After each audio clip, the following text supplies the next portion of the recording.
Teka muna mga kapatid, magnilay muna tayo.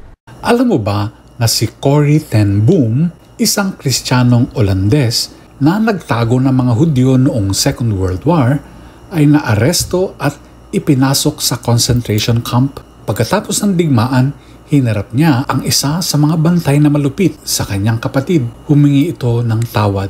Bagamat nanginginig ang kanyang mga kamay, pinili ni Corrie ang magpatawad.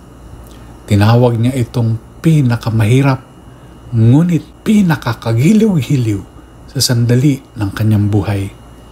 Sa Ebanghelyo ngayon, itinuturo ni Jesus ang mahirap na daan, mahalin ang kaaway, pagpalain ang nananakit, at magpatawad ng bukal sa puso.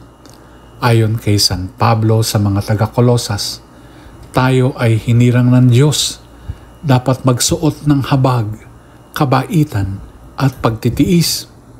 Sa lahat ng ito, ang pag-ibig ang panali.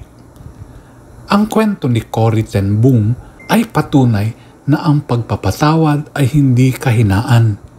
Ito ay tunay na lakas. Kapag tayo ay nagmamahal tulad ni Jesus, tayo ay nagiging bahagi ng paggaling ng mundo.